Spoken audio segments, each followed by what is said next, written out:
What does music mean to you? Because in the late 70s and 80s, music in Coventry started a movement which brought people of all types together, a unique fusion of ska, punk and reggae that shaped the sound of a generation and ignited a powerful message of unity and anti-racism.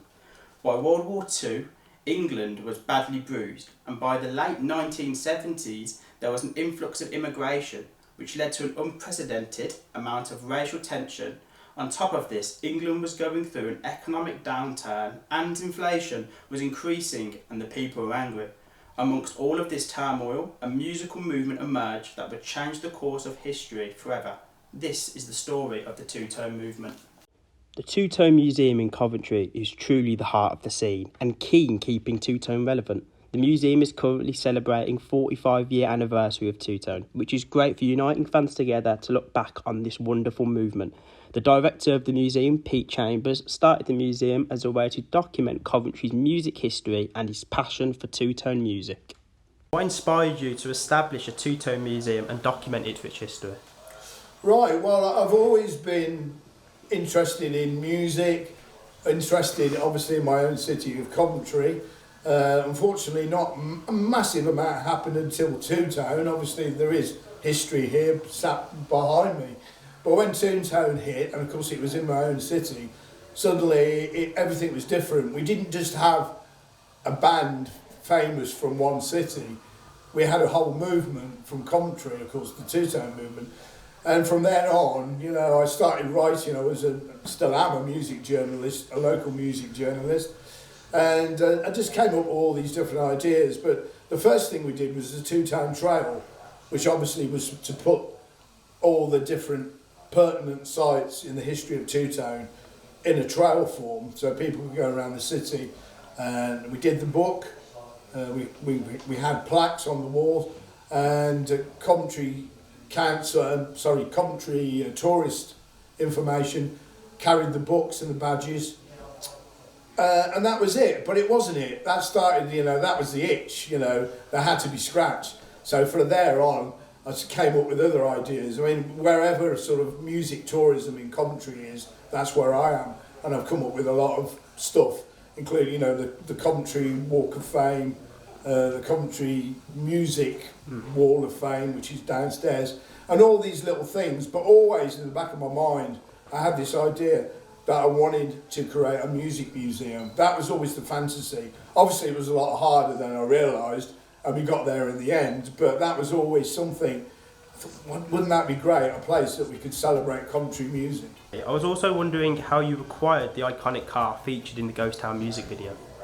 Right, okay, well that's a bit of a story really, and it's amazing really, and you couldn't make it up. But Leone and Steve from next door, and they've got the shop next door.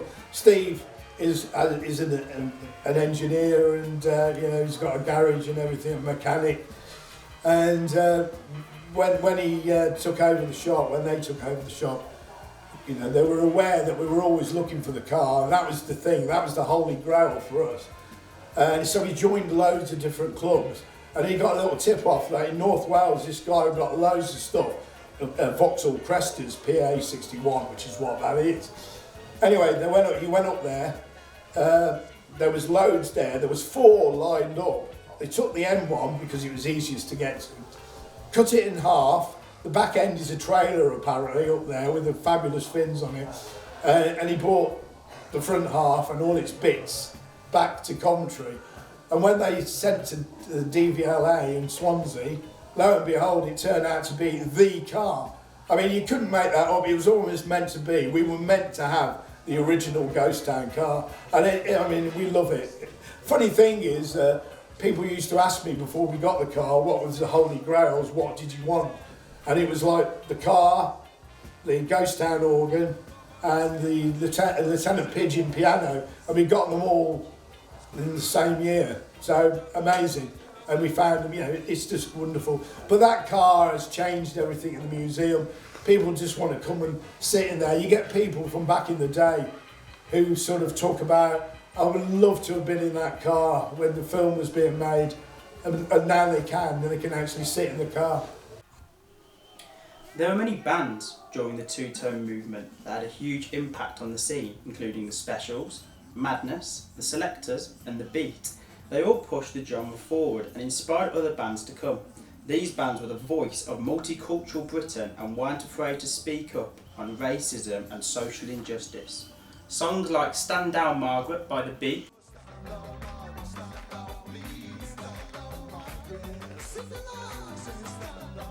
is a popular song that was about wanting Margaret Thatcher to resign for being a terrible Prime Minister for her awful policies. The song Nelson Mandela from the Specials is one of the most impactful songs in the genre as a whole.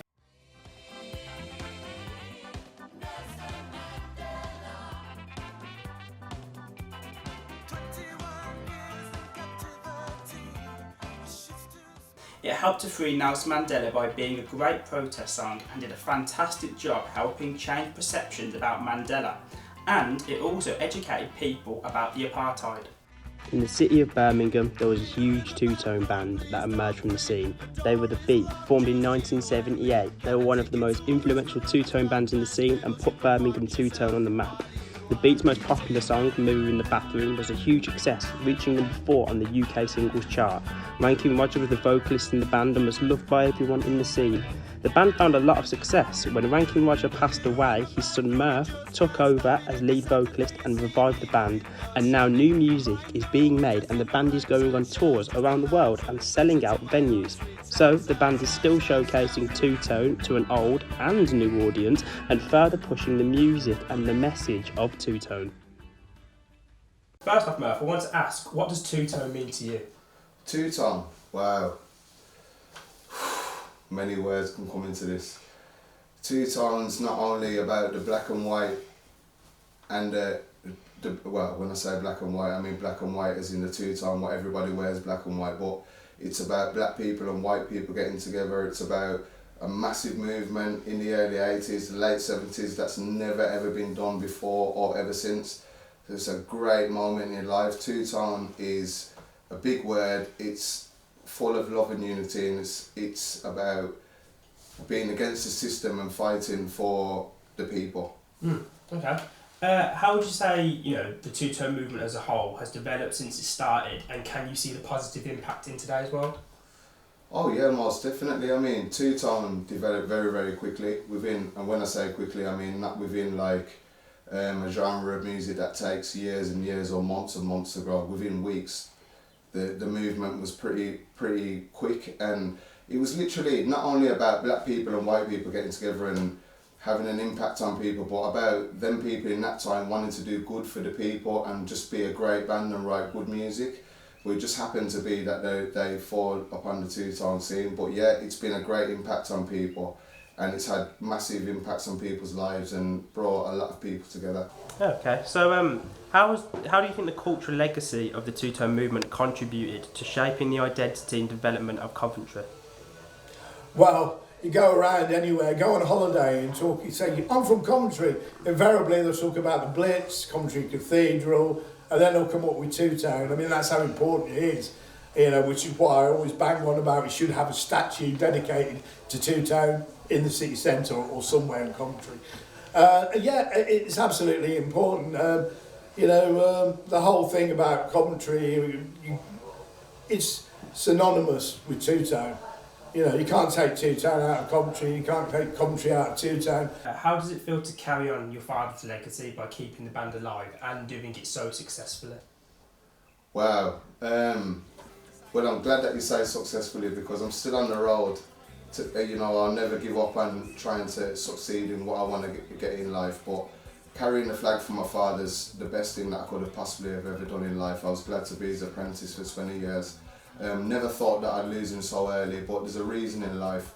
I'm pretty spiritual and pretty universal enough to know that as long as you keep trying your hardest and, taking all the elements of what my father taught me on the music scene, I should be successful. Yeah, 100%. Did you face any difficulties or pressure when taking the role as the lead vocalist in the Beat? Oh, that's a good question, that is, mate. Well done. Thank you. Yeah, massive pressure. I started getting a bit of grey hair as well, because it is... the answer to that is I would never ever try and step into my father's shoes, because he was a unique human being, unique in his own way. in what he added to the music business. But I am my father's blood, and the apple doesn't fall far from the tree, so he always taught me the way that he learned how to be a frontman and to create music, but to do it in my own way. So it is very difficult, but once you step in, well, not necessarily step into the shoes, but step onto the platform, what he put there for me, I think that I've done enough groundwork over the last 15, 20 years before that the fans had the faith in me to be able to do it, so they helped me to be the person I am. But I am still climbing at the same time, so I've still got a long way to go, even though I'm in a good space right now. That's everything. Thank you for sharing your insight with us, and good luck with the band in your future, mate. Thank you, mate. Thank Enough you. respect. Thank you, man. Thank you. As you can see, the two-tone movement shows that it's more than just the music. It can have a significant effect on people's lives. The music truly unites us all, regardless of who you are. Even though the two-tone movement may have been long gone, the legacy lives on and reminds us the power of music and how we can use that to overcome all of our differences. This has been a message from Rudy, the story of the two-tone movement.